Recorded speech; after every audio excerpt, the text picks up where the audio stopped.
सभी भाइयों को नमस्कार। मैंने जो ये वीडियो बनाई है, जो फेसबुक पे अपलोड करी है, ये फैमिली आईडी से संबंधित है।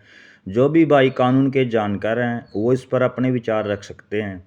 फैमिली आईडी में क्या, फैमिली आईडी में हर आदमी का आधार डेटा लिया गया है। और अब जिनकी फैमिली आईडी में इनकम इंक्रीज़ हुई है वो कुछ गरीब आदमी है, मैक्सिमम गरीब आदमी है जिनके राशन कार्ड कटे हैं। उस पर हमने गहन शोध विषय किया जिनको मैं आपके सामने रख रहा हूँ। कानून के हम इतने बड़े तो जानकार हैं नहीं, लेकिन जो कानून की जानकारी रखते हैं वो अपने इस पे विचार जरूर दें और इस मामले को उठाएं।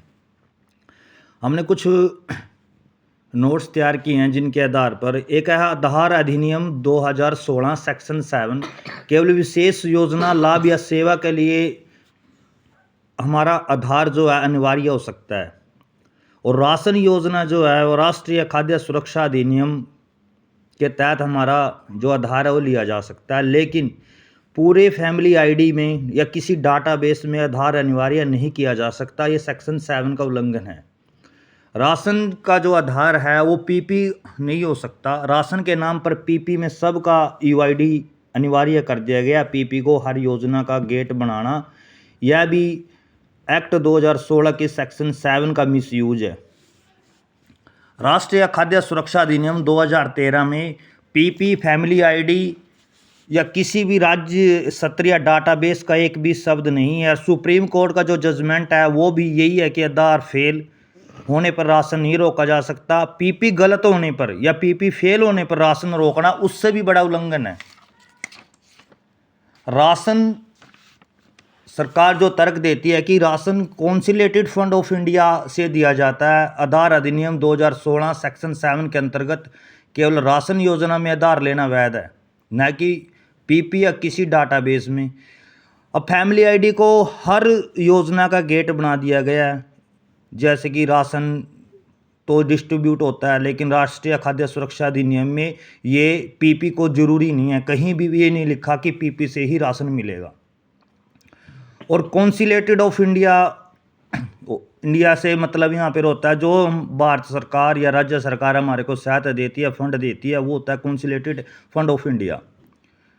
कॉन्सिलेटेड फंड ऑफ इंडिया से जो हमारे को भी सब्सिडी दी जाती है या कोई आर्थिक मदद की जाती है वो इसी से की जाती है। लेकिन भारत के संविधान कॉन्स्टिट्यूशन ऑफ इंडिया में आर्टिकल 21 और 14 में कहीं नहीं लिखा कि कोई भी फैमिली आईडी या डाटाबेस इस प्रकार का आधार बन सकता है। और इसमें फैमिली आईडी, मेरे पास अभी एक फैमिली आईडी है, मैं आपको दिखा रहा हूँ।